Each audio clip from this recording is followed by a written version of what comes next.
Grab your cocktail and get ready for this episode of the Old Fashion Masonic Podcast.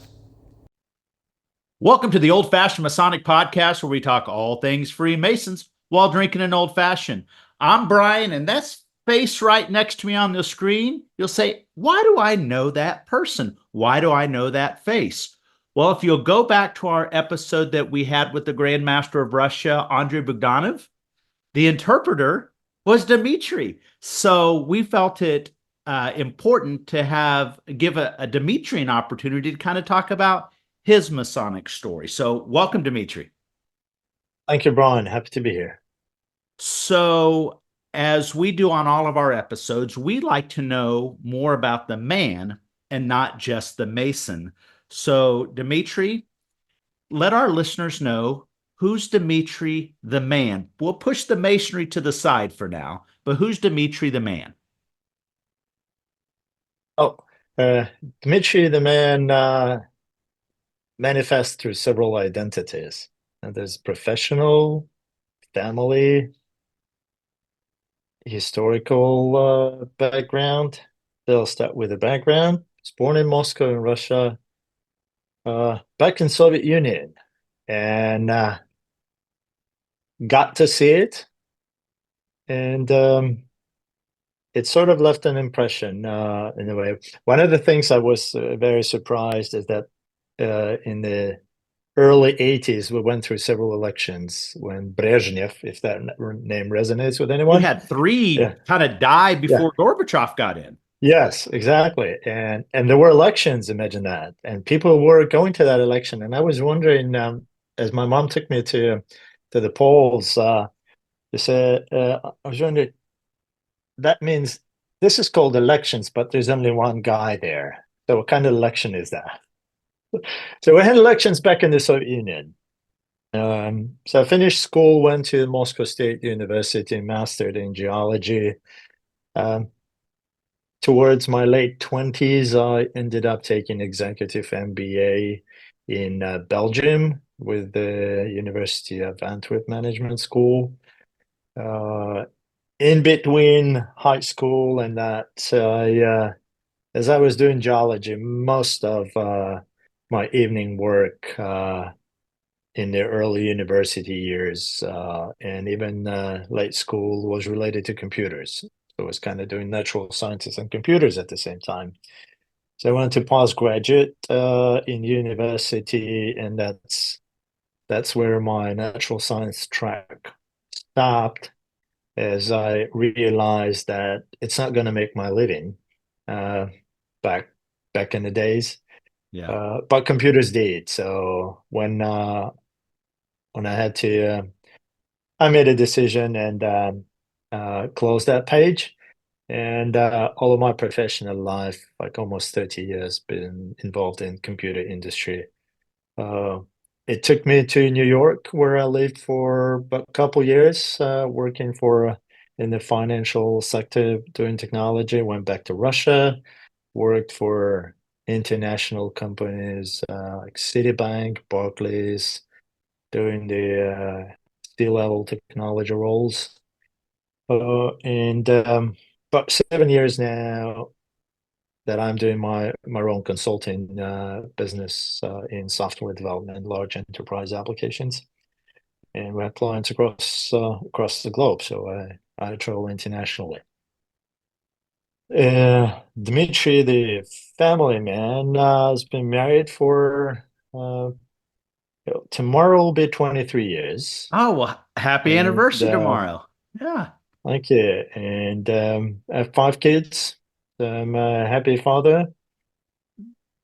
And that's pretty much the foundation that keeps my success, personal and professional, running there. It's that family background.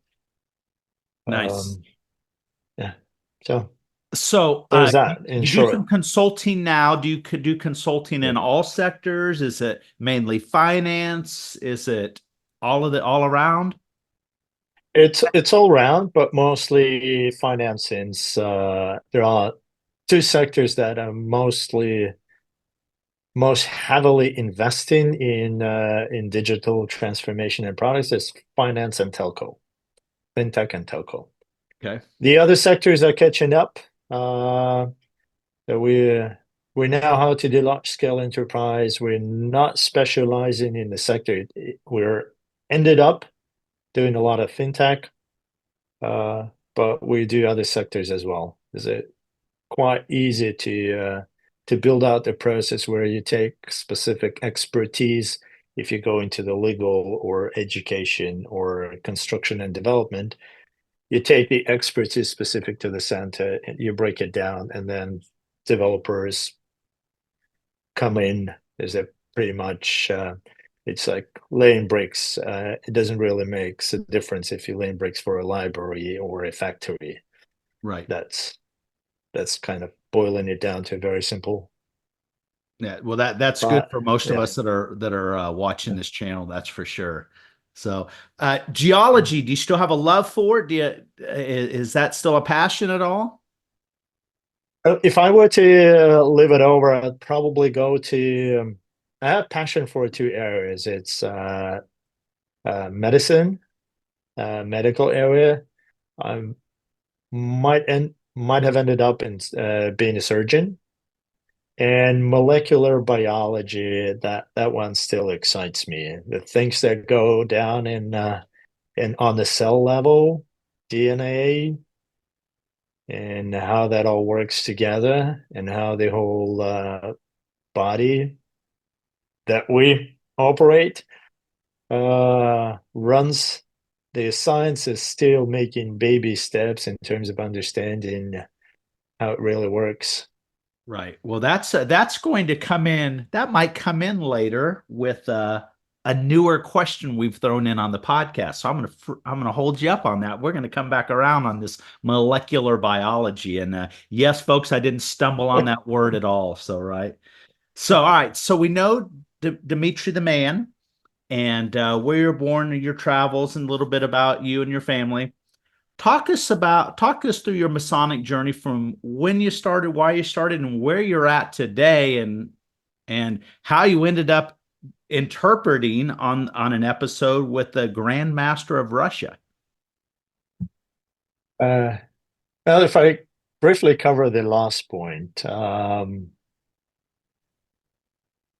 I, Masonic engagements that I have take me to different countries, and since there are a few brethren who are fluent in English, um, that's uh, that's how I ended up being a pick for what Andre asked me to help around. And I think not the one of the things that played a role in this is that he saw an episode with you talking about him with Steve Green, and I engage with Steve a lot on DeMolays, but Yeah. I'll get to that later.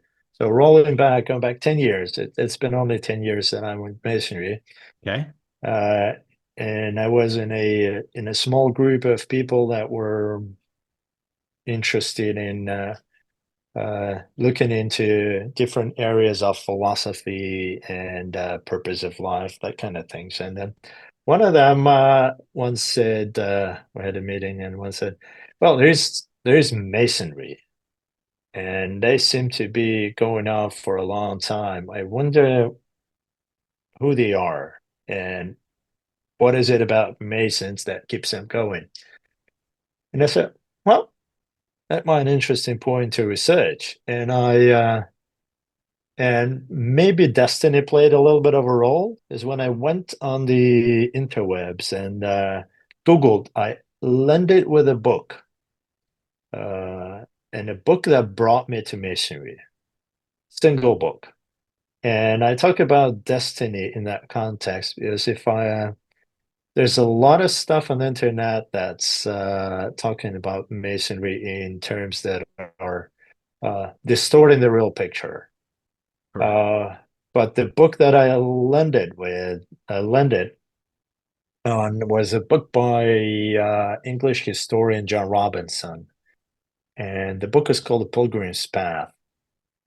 And there he talks about he was researching medieval history of England or United Kingdom. And through his research, he realized there's something going on behind the scenes that seemed to be very influential in the dynamics of the history of medieval UK or Britain at the time. And I think his previous book was Born in Blood. That's the book that researches the theory that Masonry goes back to Templars that were hiding in England since the late 13th century, when Grand what was his proper title? King Philip, King Philip, and Pope Clement. Yeah, they killed the last Grand Master of Templars, DeMolay. Yep, Jacques DeMolay. Anyway, so Jacques DeMolay, was he Grand Master or something else? I think he wasn't he Grand Master. I mean, he was he was Grand Master. He was Grand Master. You could use this term, I guess. So John Robinson wrote a book, Born in Blood, fascinating book. He realized that Masonry might be tracing back to Templars, and then he went on researching Masonry and wrote a wonderful book, at least for me, Pilgrim's Path. And interestingly, in the Washington Masonic National Memorial in Alexandria, there's a store that sells regalia and souvenirs and books, and there are only 3 books on sale there. And Robinson's book, The Pilgrim's Path, is one of those books. So somebody really liked it as well, so much so that they put it up in the store, Masonic store. So there are several things that caught my eye, and here I would dive a little bit into the question of what Masonry is for me, not only my path to Masonry, since this is what brought me to Masonry and in many ways keeps me going. What I realized in the book is that Masonry brings men from various religious backgrounds and helps them transcend it and move on, and brings them together, and takes away all the conflicts and fights and the quarrels, etc. It brings good people of faith, regardless of their religious background.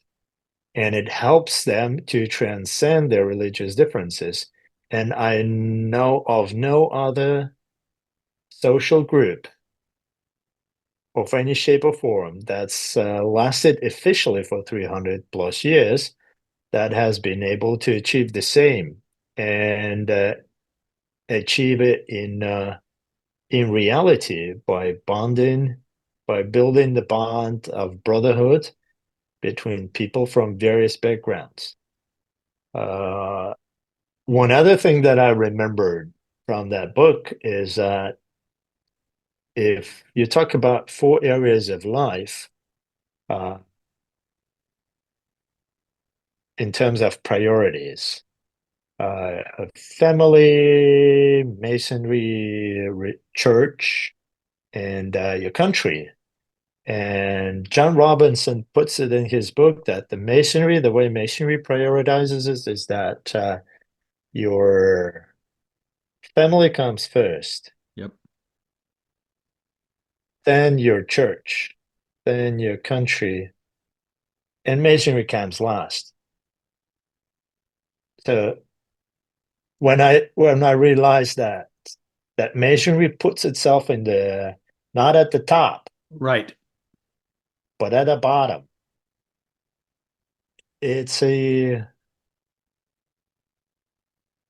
that group has their priorities right. Yep. Yeah, it really put itself in the selfless order, right? I mean, it should always be family, God, country, right? Family, your God, country, and then Masonry, always. Right. And I thought, well, I want to know more about those people.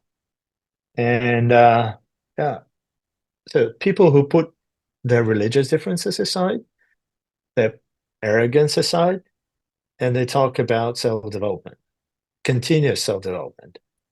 So I went again on the interwebs, and again, destiny guided me to the right place of Green Lodge of Russia.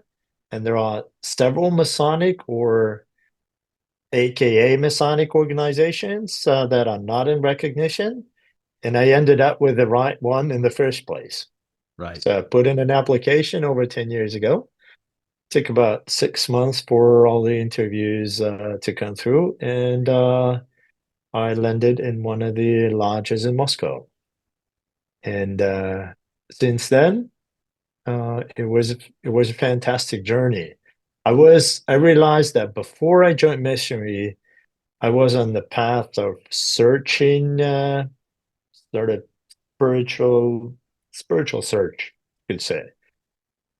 Even though I'm a religious person, but religion, Christian Orthodox church didn't give me the answers that I was looking for. So I had that internal thirst, There is a which was difference. There is a difference between religion and uh, spirituality. And then exactly there's a difference between religion and organized religion. yes. So And anytime you get money involved, it starts to make stuff a little squirrely, in my opinion. oh, you're absolutely right. So So when I joined If Masonry, Joel Olstein is watching this, he's upset with me right now. uh, anyway, so since I joined Masonry, over the next few years, I realized that the search took me to the right place. And I'm comfortable with continuing my search further, but within the scope of Masonry. Nice. So that's that's how I got into Masonry. It was quite a long thing. Yeah? Read a book, joined the lodge. Yeah, boils down to that. Well, read a book, ask a question, join the lodge. Lodge. Yeah. Right. Yes. And I think, first of all, what I would call your elevator pitch of, the separation, that's probably the best elevator pitch for masonry that I've ever heard. It will probably turn it into a clip, right? But masonry is pretty simple. Once you figure out that you're missing something, right? Now you just got to really ask the question and get through the process. It's a really simple process, but the hardest part of the process is getting yourself and your mind right to be able to just to ask the question and come in for the right reasons to make yourself better, not for the motives of I want to improve my business, improve my Yeah. status, or whatever it may be. Once you have the proper self-reflection, the path to masonry just became easy, in my opinion. You're absolutely right. And when I came into Masonry, I deliberately uh, worked on having low expectations, Right. so that I'm not expecting anything, and I do not get disappointed, but rather learning from the context which John Robinson's book framed for me. And I did find that, and over the years, I realized how encompassing and uh, free Masonry is, that people come in for various different reasons and they can find the answers to their questions as long as you're not expecting anyone else to guide and mentor you. Yeah. If you want to learn and walk your path, then Masonry is going to give you the tools Yep. and give you the brotherhood you're looking for, and the answers to your spiritual search will come around. Yes. Uh, Yeah. Yeah. I, I, yeah. I agree. And what's interesting, I've talked to not only you and Andre, but I've talked to other Masons from Russia. that have been on the podcast, and the spirituality seems to be the reoccurring theme, right? Where in the States, we talk a lot about the brotherhood and the camaraderie, but that seems to be kind of our buzzword. But the buzzword of every Mason um, in Russian Masonry, it's been the spirituality.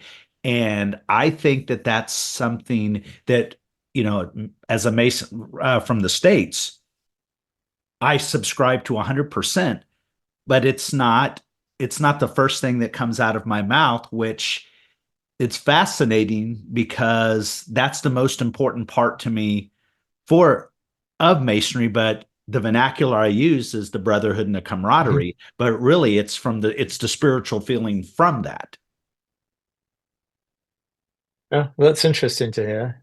Just a quick note of irony, camaraderie, if we take it into Russian translation, that immediately connotates with the Soviet period.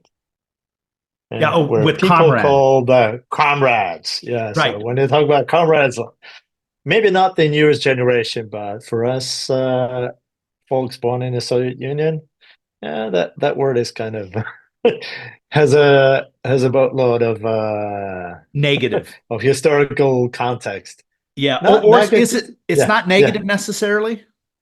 It's not negative, but we've kind of turned that page. So Right. it's not the page that we'll come back to, uh, but definitely a page turned. Yeah. Yeah. Is it Uh, almost a slang now? Is it almost a slang yeah. word? Uh, Almost never used. Right, right. Yeah, Yeah, that's almost never fascinating. Yeah. used. Yeah, Yeah. Well, that yeah, again, because that is derived from a what some may say was yeah, different time. yeah. Yeah, that It makes would be sense. interesting. Yeah, that gave me to an interesting question, maybe to research the Yeah. history of the use of that word in Russia. Is in the everyday language we use friend, friendship, acquaintance, Right. Yeah, but we not would comrade. say our brother, our homie, our Yeah, boy, or yeah, whatever they may yeah, be. yeah. Right. Okay. All right. Right. All right. Yeah, I got it. I got it. yeah. So, did you ever But hold what any you're offices, any lodge offices or anything like that? Were you ever an officer in your Masonic lodges? I'm past master, Okay. and I'm now in the Grand Line. I'm the Grand Inspector for DeMolay. Okay, nice. Yeah. That's how you know Steve Crane. Yes. Yeah. And the story goes back now for 6 years that we wanted to bring together with some brethren, wanted to bring DeMolay to Russia. And started in 1918, and brethren from Serbia were helping us to make it work, since DeMolay is to set up chapter, you need to set up an existing jurisdiction, and the Serbian brethren agreed to help us to do it within their jurisdiction. And it was all set up to start March 2020. Uh, but a couple of weeks after pandemic was scheduled to happen, well, we didn't know that, so we kind of miscalculated. And it didn't work in 2020. It worked towards the end of 2021 when we had the first group of boys travel to Belgrade in Serbia, and they were initiated. And so we have DeMolay chapter, and Steve Green and the team from DeMolay International helps us tremendously to develop it, Right. as well as brethren from Philippines, whom I met in Phoenix earlier this year in the session of Supreme Council at DeMolay. Okay. So that's the office I hold now. We're working together with brethren and some mothers who are also advisors. We have some active mothers, so we're working on making it all work with a single chapter, learning the ropes, doing the baby steps Okay. to All right. develop it further. So DeMolay seems to be prospering well internationally more than it is in the States for sure, it seems like. I think it's reinventing itself. What I realized, we had that conversation with Steve. I met I met a lot of lodges in Europe in the States. But when I attended that session, Supreme Council in Phoenix in June, I saw brethren who were involved with DeMolay, and they are much more energetic and alive and with a more enthusiasm and sense of purpose, if you will, uh, than in or sorry to be frank and open and candid like this, but in not unlike what I see in lodges Yeah, for sure. I agree. elsewhere. Yeah, there's Yeah, no energy in the yeah. lodges, and I think that's part So of the problem. Yeah. so DeMolay in the States, even though you're saying that internationally it's more energetic right now, DeMolay in the States has a lot of energy, and in many places it reinvents itself. And young Demolay's journey in masonry is probably the future of masonry. Love it. That's great to hear. Yeah. That's great to Uh, hear.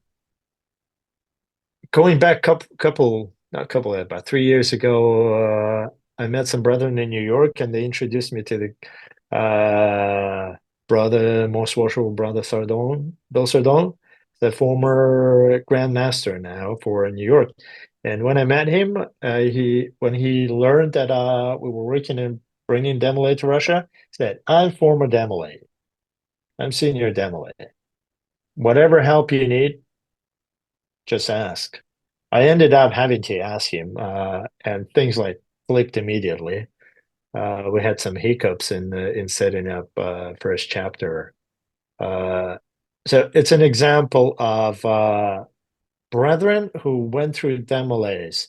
Their energy is unlike anybody else in masonry. And had he not been former DeMolay, that might have really caused some problems. That might have really slowed the process down. Fair? Yeah. And if you look at I don't know about other Grand Lodges, but Grand Lodge in New York is pivoting towards growth. Nice. Yeah, we're not seeing that in the middle part of the United States, that's for sure. So that's great news. That's great. That's great news. So what's the current state of masonry in Russia right now? If so, just from your point of view. Yeah. Uh, Over the last 10 years, I think it tripled. Don't hold me accountable to the numbers Sure. that I talked But to, but big growth. uh, if I may refer back to the conversation we had with Grandmaster back Yeah. end of July, and if you remember, it was like 17 years ago when he was appointed as Grand Master. There was a big turmoil in Russia, Yep. Russian Masonry at the time.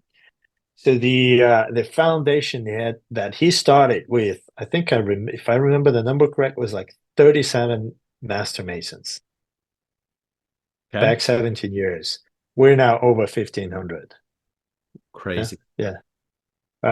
So it's growing. Masonry is growing, and it's much younger than anywhere we see in Europe and the States. I don't know the state of affairs in other countries, but it's I'm not a young person for Masonry in Russia, Right. and we just recently set up the first what we call student lodge, which is only which will only accept university students. We have Wow. influx of Do you not have young men. fraternities there No, in lodges? for frater. All right, let's go back a little bit. Fraternities and Yeah, universities? in university, I'm No, sorry. no, no, Okay, well, so no. that's a natural that makes sense. So it's the version of the American fraternity. Now that you're saying that, I'll talk to one of the brethren who actually drives this process to research that a little bit so that we're not reinventing the wheel and we may be taking lessons from that area. Yeah. Yes, it's a green field, no fraternities. They're kind of alumni. Their alumni groups exist, but not really something you could call fraternities. And Right, right. and alumni groups in universities they are very shallow and they have very weak bonds. So people are not really brought together by alumni concept.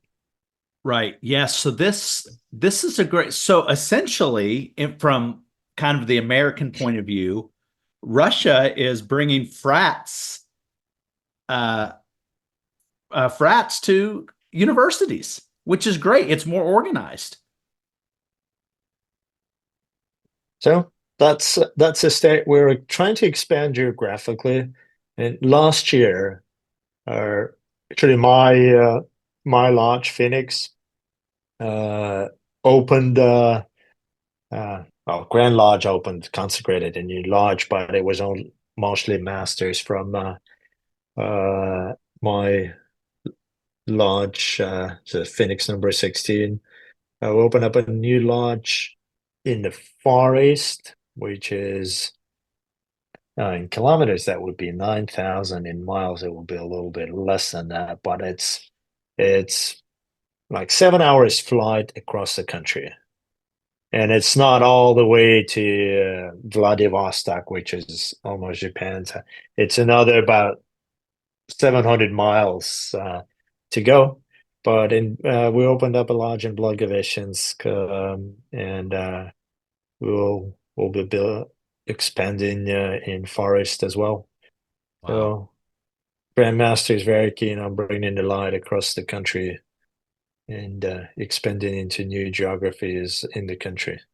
That's great. So I talked to another a Mason from Russia, Alex Galilov, and he had talked about the youth in Masonry. Yeah.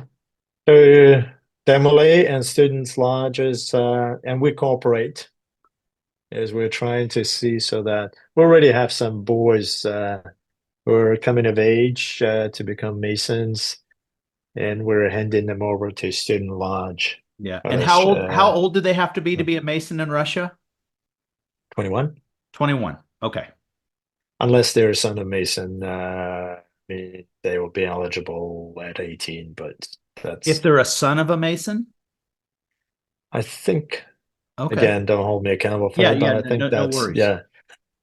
So And I think typically it's, typically yeah, 21, but there could be some yeah, exceptions for 18. exceptions. Yeah. For Okay. 18, if they are a son of Mason, no other exceptions. Okay. Yeah. That's interesting. Yeah. Okay. All right. So I want to end with a couple of kind of different questions, kind of fun, little different. Uh Dead or alive, somebody you've never had dinner with before, who would you love to have a meal with that you've never had a meal with before?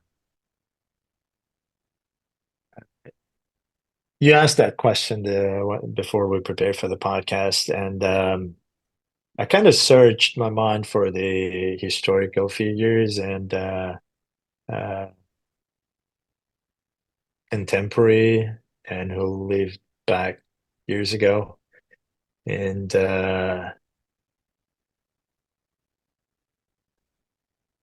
I'd like to have a number of dinners with several people. Okay. Yeah.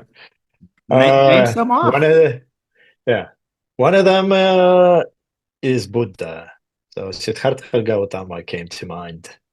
Yep. Uh, and that falls within the identity of mind that has spiritual search as the Yep. objective, and Yep.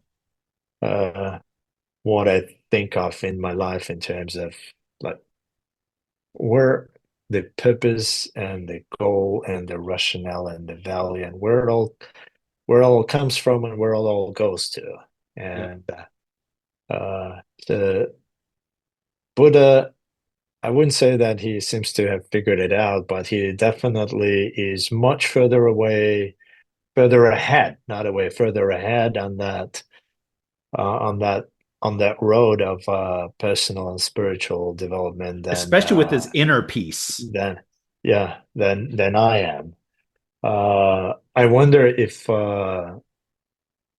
where I am and my faculties are enough to having an opportunity to have dinner with him and talk to him to discern Right. what he really who he really is and how what's his state of mind. Right. Uh, the other person that I seem to have discovered recently, the one that it's from Russian's history, the lost the most successful prime minister of Russia before revolution. So that goes back to the early 20th century. His name is Stolypin. Okay. Uh, not many people in Russia heard of him, but uh, he's the one who has transformed Russia, put it on the path of the reforms, so that if he was not, that historians talk about the context back then, that if he was not assassinated, and he had, there were like half a dozen attempts on his life, the last one succeeded. So if it was not for that, historians say, assume or presume or hypothesize that Russia wouldn't have gone to the point of revolution.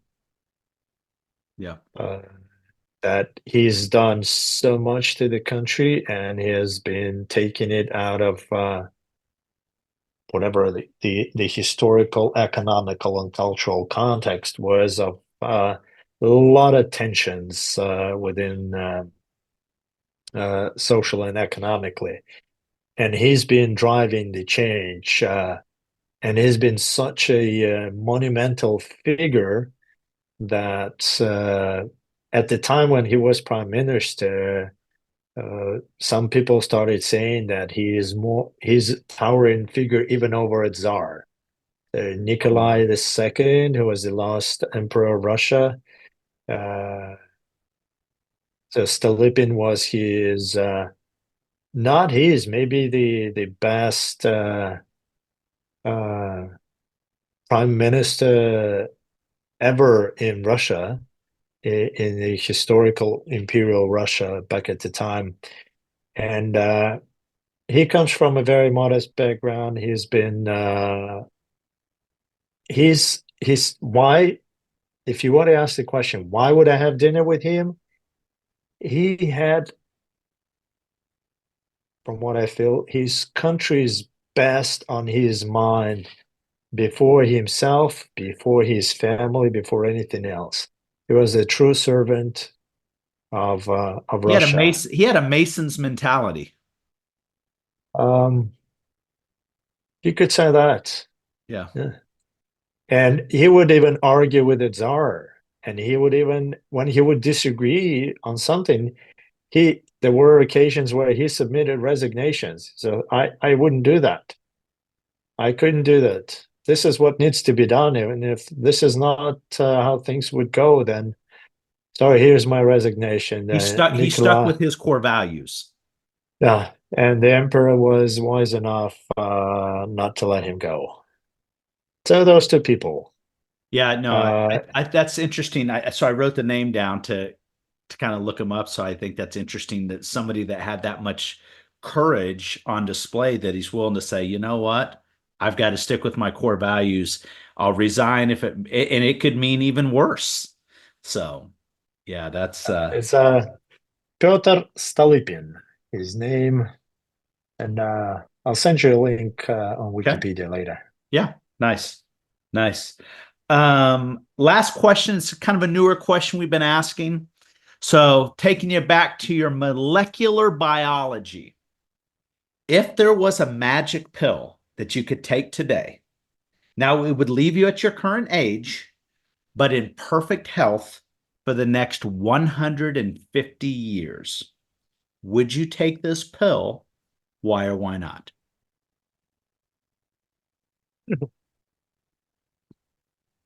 Probably yes. There are some days that I would probably be in a state of mind where I would doubt that.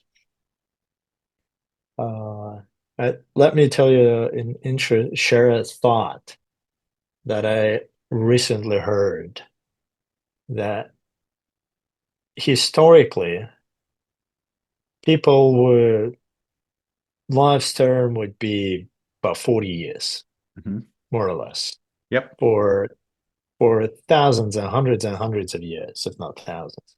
Yep. So the way person's life was structured is that they were born, uh, they are kids, they start helping family with whatever work the family did. Maybe they got some education in the last couple of hundred years. That option came up, and they had their own family, and they lasted maybe 15 more years to bring their children of age, and then they would die. Mm-hmm. But the now we're at the time where the lifespan is well beyond where your children come of age, Yep. and a lot of challenges people start facing when they get to the empty nesters state have no historical background. It has never happened. Empty nesters historically never existed. So, in that respect, the thought is that the problems that people start having when they are empty nesters in terms of searching new purpose in life and what to do, etc. And the simple reason is they live too long. Yeah. Historically, they have not had the opportunity to get to that age. But Yep. now that they have developed, they've gone through that process of having their own children, and now they're on their own. So people started searching searching for the purpose of life. You could sort of fold it into the midlife crisis that comes at different age. Uh, but that context is somewhat, to me, it lies next to your question. So why would you live for 150 years in a perfect health? So I take the context which transcends the material life. Yes, if it does not transcend, there is not much purpose. Like, why would a bunch of cells, think of something beyond, of greater beyond? So there is something in us, our soul, that transcends the body, Yep. and it's here for some purpose. And we get to the questions, deliberating on which, through our experiences in life, we get hints on the answers. And the further in life we progress, we get a chance to come to the next question and then the next question. Right. So that's the reason I would live 150 years, is that it would probably take me much further on that journey of self-discovery Yep. than it historically takes people. Yes, we're busy the first 40 years of our life, we're busy with raising kids Yeah. and doing work. Yeah. I mean, yeah, that first 40 and 50 years, you're focused on everyone else, where you could say the next 150, I could be focused on my spirituality. Yeah. Because all of your immediate loved ones, they're not alive. You're the one that keeps going. Now Yeah. you would see your fourth and Yeah. fifth grandchildren, deep.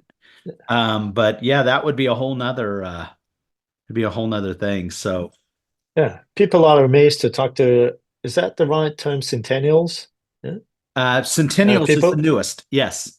Yeah, yeah. So everyone enjoys talking to those people because they are in a whole different world, especially when their minds are still bright.